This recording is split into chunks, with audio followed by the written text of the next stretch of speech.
बाईचं phone आलतं खंडोबाला ते कुठं पुण्याचा खंडोबा बघा, पुण्याचा खंडोबा. हा ते पुण्याच्या खंडोबाला ते बायकोला उचलून घेते बघा.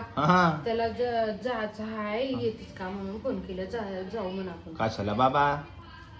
कशाला बाबा, ते देवच जर आपलं असतं तर घरचा देव आपण गेलोच असतो की. देवाला बी माहित झालं हो तुम्ही मला उचलून घेऊ शकत ना, म्हणून कधी देव म्हणले ह्यांच्या झंझट मध्येच पडणं नको, ह्यांचं भांडणच नको म्हणले. कसलं माणूस आहे की जरोजी थोडी जाते बायकोला उचलून घेऊन जाते, सीडर हाते ते चढावं. अरे ते हायच तसं म्हणलं तर असं नवरा बायकोला नाही, बायको नवरा बायकोला घेऊन जाते. तेच बायको नवऱ्याला उचलून घेऊन जाते म्हणे. हा बायकोला नवरा उचलून घ्यायचा असं आहे. जाऊ दे, सगळ्या लाख भानगडी सोडा.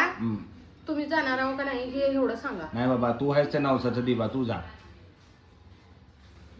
जाऊ दे.